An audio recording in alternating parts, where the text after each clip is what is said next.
Good morning, friends. Mark Holmes here with, and as always, I want to thank you guys for watching, commenting, subscribing, and being part of the Joe Boo Sports Report. Without you guys, this literally does not work.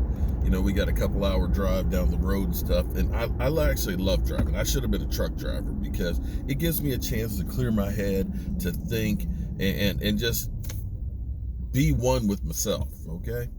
And I want to know how you guys feel about something, because Michael brought this up last night, that we can't call Taco a soft taco anymore, can we?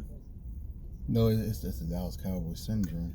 This is what drives you crazy. Look at Kansas City's defense. That's what I was going to say, because Kansas City... I bet I put money on it. When DeMarcus Lawrence leads, he'll probably play better somewhere else. Okay, so what we're talking about is, in case you didn't watch the Super Bowl, you'll have heard some familiar names, okay? You know, guys like Anthony Hitchens, linebacker, who's playing great. Morris Claiborne, better known as the Glass Man, who couldn't stay healthy on the Dallas Cowboys on that defense, as well as others. And, of course, last year, you'll remember, after week 4 or 5, we got rid of Taco Charlton, you know, guy we drafted in the second round, right? Taco, remember that, right? Taco's a bust. He's terrible. And in 10 games, he went to Miami, okay? In 10 games, he got 5 sacks. That is a sack every other game. That's actually not that bad. To my surprise, Miami said, you know what? We're not going to re-sign you. We're okay. He goes to Kansas City, which seems to be the refugee camp for former Dallas Cowboy players that end up getting their lives put back together. And here's what's crazy. Here's what's crazy. Taco, who had 10 games with Miami last year and 4 games this year with Kansas City, has 7 sacks. Now, it's not earth-shattering or anything. I mean, that's not earth-shattering. Don't forget about the forced fumble last night. Okay, but that's what I was going to add to that. But so what we're looking at, in 14 games, he had 7 sacks, which is a half a sack a game, plus a forced fumble. Yeah, last night. He's becoming a force on a team that he just got to. When he was here with the Cowboys, they said, no, we can't use you. Same thing with Hitchens. Not too much money for Hitchens. And it seems like we have so many players that go on to other places and do well that you have to wonder, is it our evaluation of the talent that we have, or is it that we're just not using the players to their strengths? Because here on the flip side, and this is, of course, right now, the trashing of D-Law, okay? So everybody's going to pile on right now. And I'm not saying D-Law is a bad player. But in retrospect, here's what's amazing. D-Law, all year, same scheme with the Cowboys. Wanted Khalil Mack money and got it. Last year for the Cowboys, and this year, 5 sacks. So a guy who went to the Miami Dolphins and to Kansas City and only played in 14 games, okay, less games, 5 games less, has 2 more sacks and a forced fumble than our $20+ million man. Is that I mean, that's where you sit here and you just want to bang your head against a brick wall. You literally want to bang your head against a brick wall, because it's like, don't. And you just say, what the F? I mean, doesn't that kind of piss you? I mean, it makes you wonder what the hell is going on with the Cowboys, that we can't seem to find the right guys or take the talents that the guys have and put them to use. So now we have Mike Nolan, our defensive coordinator. Now, we wiped the slate clean with everybody, you know, and that's what we all wanted. We wanted a fresh start and stuff. That was the wrong move. But you look at our former linebackers coach, who's now the defensive coordinator with the Indianapolis Colts, Everfise. I know I mispronounced his name, Okay, I know, man. Listen, understand. I am a word butcher. I am dyslexic. I don't read real well. I keep everything in my head, okay? But you're looking at the Indianapolis Colts that have an incredible defense with another guy that we had here. So why is it with the Cowboys that we have so many guys that we deemed not worthy of staying in Dallas, but go on elsewhere and become really good or even great? And this mystifies me because right now, I'd take Taco over D-Law.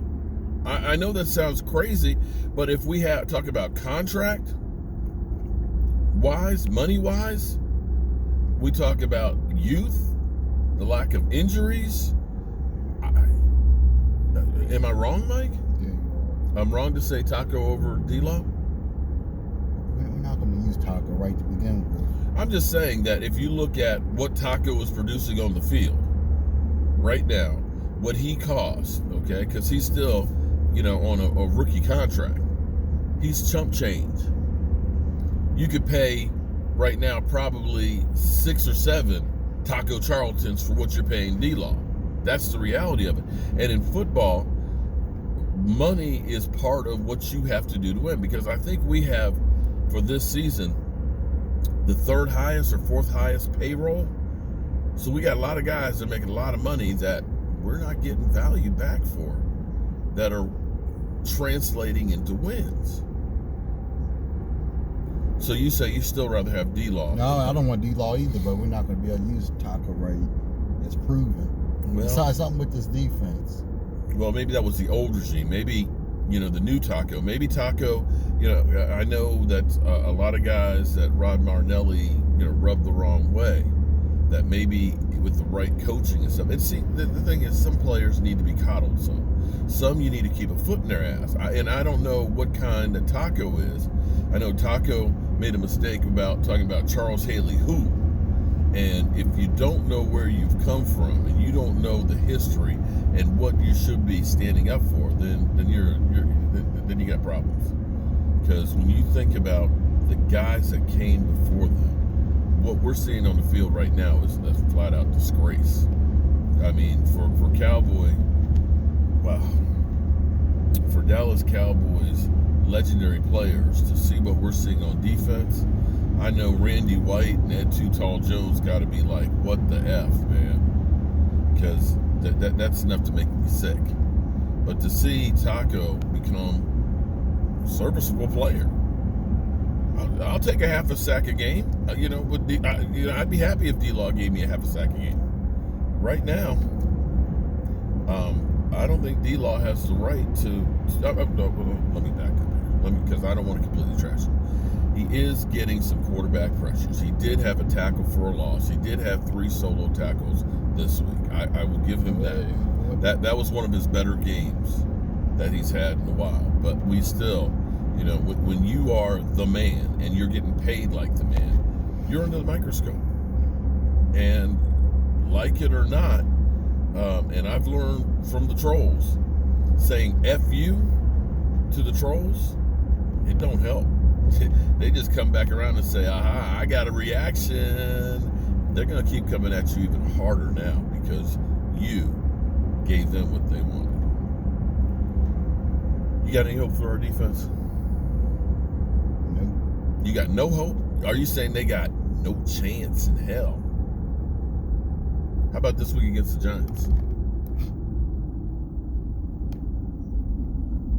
Are you saying we're going to lose to the Giants? I didn't say that, but it's not going to be a cakewalk. Well, the Giants should have won, but they can't produce touchdowns. They can't score. That's their defense is decent. Okay.